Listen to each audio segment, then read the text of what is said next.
तपाईहरुलाई एउटा कुरा अचम्म लाग्छ होला, मैले पनि अस्ति प्रधानमन्त्री भएपछि नै थाहा पाएँ। माफी माग्नुपर्छ, प्रधानमन्त्री शब्दहरू फिर्ता लिनुपर्छ। चाहिँ भारतको भूभाग मिचेको रहेछ भनेछ। कति हाँस भुटियारा प्रधानमन्त्री। हालै मात्र नेपालका प्रधानमन्त्रीले पार्लियामेन्टमा यस्तो अभिव्यक्ति दिए जसले राजनीतिक वृत्त, सोशल मिडिया र कूटनीतिक बहसमा नयाँ प्रश्न खडा गरेको छ। लिपुलेक बारे प्रश्न उठ्दा प्रधानमन्त्री बालेनले नेपालले पनि धेरै ठाउँमा भारतको सीमा मिचेको छ भन्ने अभिव्यक्ति दिए। इङ्ल्यान्डलाई पनि सामेल गर्ने कुरा गरे। तर प्रश्न केवल उनले के भने भन्ने होइन, प्रश्न यो हो कि पार्लियामेन्टभित्र प्राइम मिनिस्टरले बोलेको एउटा वाक्यको इन्टरनेसनल इम्पोर्टेन्स कति हुन्छ। किन वर्ल्डका प्रेसिडेन्ट, प्राइम मिनिस्टर र फरेन मिनिस्टर बोर्डर र सोभरेनिटी जस्ता विषयमा बोल्दा शब्द शब्द नापेर बोल्छन्? के प्राइम मिनिस्टरद्वारा पार्लियामेन्टमा भनिएका कुरा केवल व्यक्तिगत विचार मानिन्छ कि त्यसलाई विश्वले राष्ट्रको आधिकारिक सङ्केत, अफिसियल सिग्नलका रूपमा हेर्छ?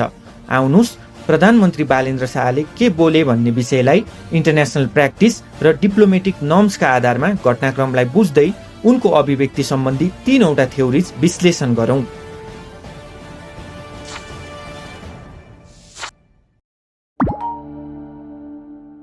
विल डोरान्टको एउटा प्रसिद्ध भनाइ छ, to say nothing specially when speaking is half the art of diplomacy. अर्थात् बोलिरहेको बेला पनि के नबोल्ने भन्ने जान्नु नै कूटनीतिक कलाको आधा भाग हो। सबैभन्दा पहिले हामी घटनाक्रमलाई बुझौं, भएको के हो त्यो बुझौं। अपोजिसन पार्टीहरूले धेरै दिनदेखि प्राइम मिनिस्टरसँग क्वेसन एन्सर सेसनको माग पार्लियामेन्टमा गरिरहेका थिए। प्रश्नहरूको उत्तर प्रधानमन्त्रीज्यूले आएर दिनुपर्छ भन्ने म माग राख्दछु। धेरै पटक अपोजिसनको अवरोधका कारण चलिरहेको पार्लियामेन्ट बीचमै पोस्टपोन पनि भएको थियो। अब यो बैठक आजै 15 मिनेटका लागि स्थगित हुन्छ। राष्ट्रपतिले संयुक्त सदनमा सरकारको नीति तथा कार्यक्रम प्रस्तुत गर्दै गर्दा प्रधानमन्त्री बिचमै सदनबाट बाहिर निस्कन्छन्। प्रधानमन्त्री पार्लियामेन्ट प्रति जिम्मेवार भएनन् भनेर त्यही बिन्दुबाट आलोचना सुरु भएको हुन्छ। देशको प्रधानमन्त्रीज्यू जसले नीति र कार्यक्रमलाई टेबल गर्ने प्रक्रियामा अगाडि बढ्नु भएको थियो, बिचमा उहाँले बहिष्कार गरेर हिँडेको हामीले देख्यौँ। यसै बीचमा पार्लियामेन्टको शेड्युल अनुसार प्राइम मिनिस्टर आफै उपस्थित भएर गभर्नमेन्टको तर्फबाट दिनुपर्ने जवाफ दिन समेत प्रधानमन्त्री बालेन पार्लियामेन्ट आउँदैनन्।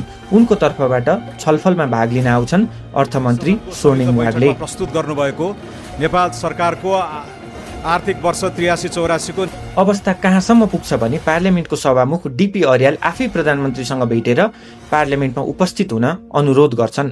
उक्त भेटमा सभामुखलाई प्रधानमन्त्रीले जवाफ दिन्छन्, उपयुक्त समय मिलाएर आउनेछु। त्यसपछि जेठ 17 गते प्रधानमन्त्री बालेन्द्र शाह पार्लियामेन्टमा आउँछन्। सभामुखलाई आफूले बोल्न खोजेको संकेत गर्छन्। यहाँ बुझ्नुपर्ने कुरा के छ भने पार्लियामेन्टको मिटिङ बोलाउनुभन्दा अगाडि नै पार्लियामेन्टका एजेन्डाहरू, पार्लियामेन्टका कार्यक्रमहरू, कसले बोल्ने, कुन दललाई कति समय भन्ने कुराको निर्धारण गरिसकिएको हुन्छ। त्यही एनाउन्स गरिएको हिसाबमा एमपीजहरूले होमवर्क गरेर पार्लियामेन्ट जाने गर्छन्। तर यो हकमा अलि अनौठो भयो। प्रधानमन्त्रीले बोल्न चाहेको कुरा स्वयं सभामुखलाई पनि थाहा थिएन, अरू सांसदहरूलाई थाहा हुने कुरै भएन। अब प्रधानमन्त्रीको संकेत बुझेर सभामुखले प्रधानमन्त्रीलाई मञ्चमा बोलाएर रोस्टम प्रयोग गर्ने अनुमति दिन्छन्। सम्माननीय प्रधानमन्त्रीज्यूले हात उठाउनु भएको हुनाले सम्माननीय प्रधानमन्त्रीज्यूलाई म रोस्टम प्रयोग गर्न अनुमति दिन्छु। त्यतिखेरसम्म न त सभामुख न त कोही सांसद कसैलाई पनि प्रधानमन्त्रीले के बोल्नलाई समय मागेका हुन् भन्ने पत्तै हुँदैन। प्रधानमन्त्रीले आफू जवाफ दिनलाई पार्लियामेन्ट आएको र सांसदहरूलाई प्रश्न सोध्न सभामुख मार्फत उद्घोष गर्छन्। सदस्यज्यूहरूले धेरै दिनदेखि प्रश्न सोध्न खोज्नु भएको रहेछ, त्यसको निम्ति समय दिन हजुरलाई अनुरोध गर्न चाहन्छु। प्रधानमन्त्रीको पहिलो वाक्य सकिने बित्तिकै पार्लियामेन्टमा उपस्थित सम्पूर्णले थाहा पाउँछन् कि आज प्रधानमन्त्रीले जवाफ दिनेछन्। त्यसपछि सभामुख सचिवालयहरूसँग केही छलफल गरी सबै पार्टीहरूलाई 2-2 मिनेटभित्र प्रधानमन्त्रीलाई प्रश्न सोध्न भनेर समय दिन्छन्। सक्नु भएको हुनाले म दलगत रूपमा सबै दललाई एउटा प्रश्न सोध्नको लागि समय निर्धारण गर्छु। प्रधानमन्त्री र सभामुखको शैली संसदीय छैन भन्दै अपोजिसनका 2 जना एमपीले बोल्ने समय मागेर आफ्नो विरोध जनाउँछन्। त्यसपछि सभामुखको केही निर्देशन र केही अनुरोधपछि प्रश्नोत्तर कार्यक्रम सुरु हुन्छ। प्रधानमन्त्रीलाई 6 जना एमपीजहरूले प्रश्न सोध्छन्। मुख्य प्रश्नहरू सुकुम्बासी, भिजा स्क्यान्डल र लिपुलेक लिम्पियाधुरा कालापानी सम्बन्धी हुन्छ। लिपुलेक, लिम्पियाधुरा र कालापानी सम्बन्धी 6 जना मध्ये 2 जना सांसदहरूले प्रधानमन्त्रीलाई प्रश्न गर्छन्। 1 जनाको प्रश्नको उत्तरमा प्रधानमन्त्रीले सुरु त एकदमै ब्यालेन्स भएर नै गरे, टेबल टक गरी समाधान गर्ने भने, तर बोल्दै जाँदा उनले इङ्ल्यान्डलाई पनि जोडे।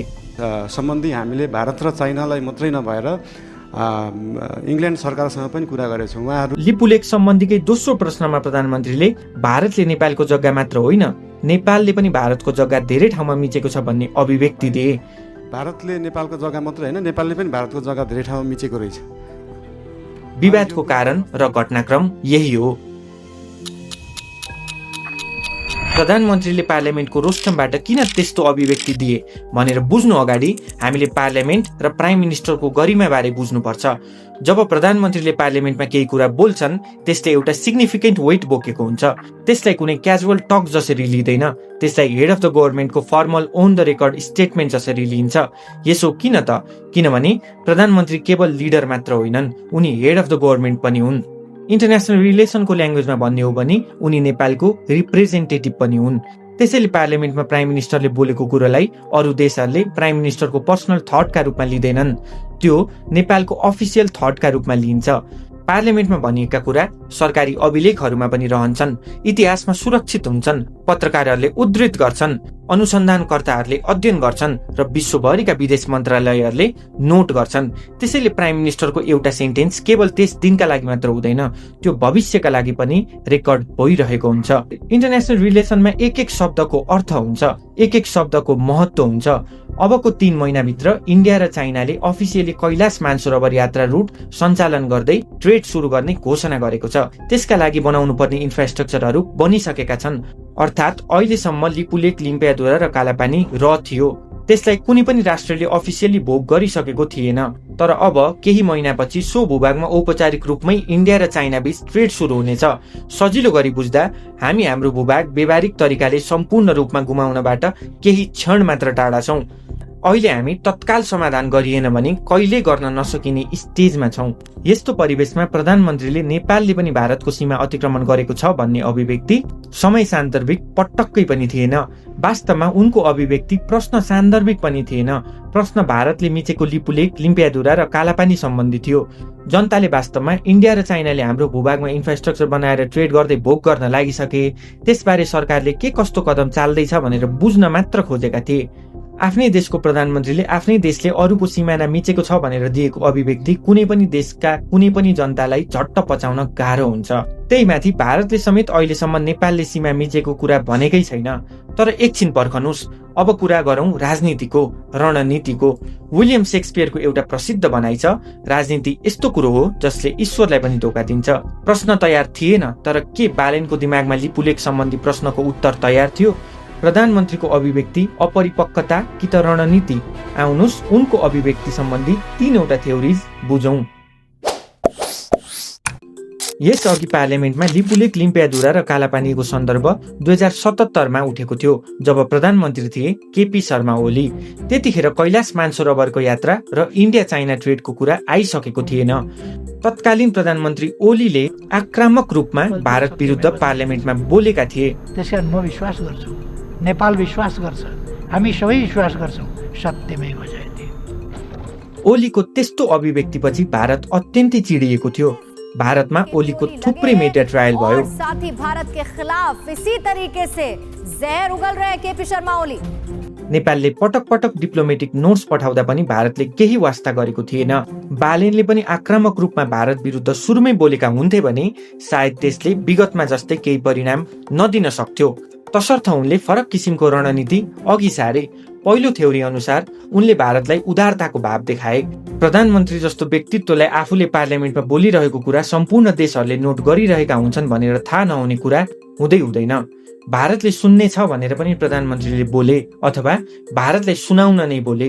हामी उदार छौँ, हामी इच्छुक छौँ, हामी मित्र हौँ। सुरुमै सम्पूर्ण दोष भारतलाई मात्र लगाएर हामी गफ गर्दैनौँ।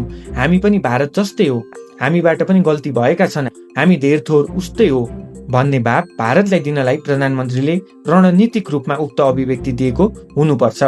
किनभने रणनीति लुकिङ लन्डन टकिङ टोकियो जस्तो आत्मा बोकेर चल्छ। प्रधानमन्त्रीको अभिव्यक्तिपछि देशमा केही आलोचना भए पनि भारतमा उनको आलोचना हुने ठाउँ नै रहेन। भारतमा लिपुलेक क्षेत्रको सीमा विवाद ओलीको पालापछि दोस्रो पटक चर्कियो, तर यस पटक भने भारतीय जनताले नेपालको प्रधानमन्त्रीको आलोचना नै गरेनन्, गर्नै पाएनन्। इन्डियाको युथ साइकोलोजी हेर्ने हो भने नेपाल इन्डिया बोर्डर डिस्प्युटको विषयमा बालेनले आफ्नो हाइट मोदीको भन्दा पनि माथि उठाए। बोर्डर डिस्प्युट बिनाको कुनै पनि छिमेकी नरहेको भारतले एउटा यस्तो छिमेकी पायो जो आफ्नो तर्फबाट गल्ती सुधार्न तयार छ, जो मित्र जसरी टेबल टक गरी विवाद समाधान गर्न तयार छ। त्यसैले पहिलो थ्योरीले प्रधानमन्त्रीको अभिव्यक्तिलाई स्ट्र्याटेजीको रूपमा हेर्छ।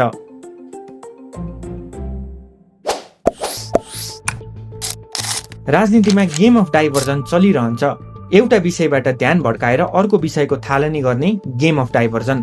दोस्रो थ्योरीका अनुसार प्रधानमन्त्रीले त्यस्तै गेम अफ डाइभर्जन पो खेलेका हुन् कि जस्तो पनि देखिन्छ। प्रधानमन्त्रीले सरकारको नीतिबारे बोल्दै गर्दा पहिलो वर्ष सुशासनको वर्ष भनेर बोलेका थिए। हामीले पहिलो वर्षलाई चाहिँ सुशासनको वर्षको रूपमा लिएछौँ। उनी आफू रोडम्याप अनुसार काम गरिरहेको र अहिले लिपुलेक सम्बन्धी बोल्ने बेला भइ नसकेको हुनाले उनले लिपुलेकबाट ध्यान भड्काउनलाई नेपालले पनि सिमाना मिचेको छ भनेर अभिव्यक्ति दिएको देखिन्छ।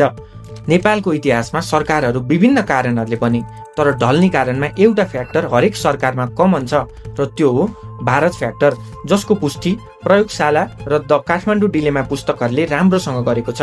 सायद प्रधानमन्त्री भएपछि बालेन्द्रले त्यो डरको दृश्य देखे जुन दृश्य प्रधानमन्त्री भएपछि मात्रै देखिन्छ।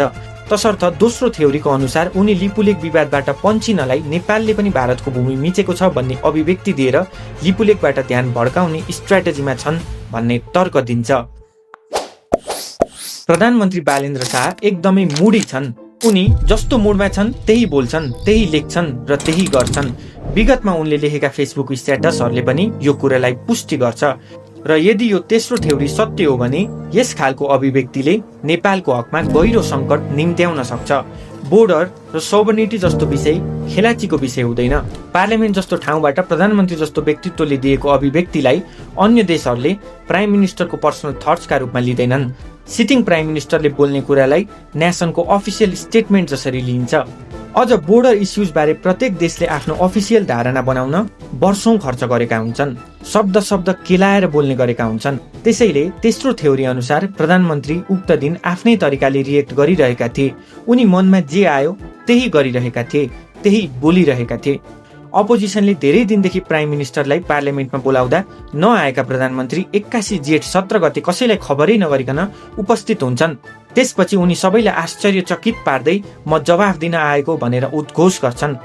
ज्यूहरूले धेरै दिनदेखि प्रश्न सोध्न खोज्नु भएको रहेछ, त्यसको निम्ति समय दिन हजुरले अनुरोध गर्न चाहन्छु। उनी फ्री स्टाइलमा र्याप हाने जसरी जवाफ पनि दिन्छन्, तर जवाफकै फ्लोमा 3 जवाफमा 3 गल्ती गर्छन्।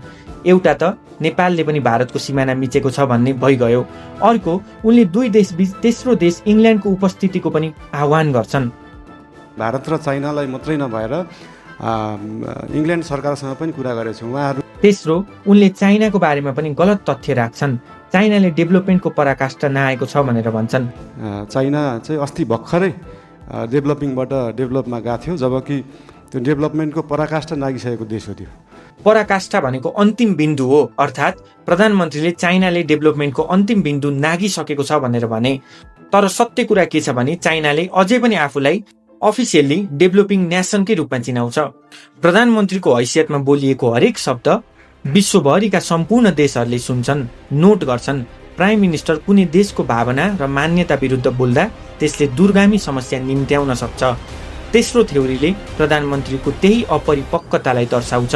यी तीनै थ्योरिजहरूको आफ्नै आफ्नै दृश्यहरू छन् र सम्पूर्ण दृश्यमा राजनीति लुकेको छ। र विलियम शेक्सपियरले भने जस्तै राजनीति त यस्तो कुरो हो जसले ईश्वरलाई पनि धोका दिन सक्छ।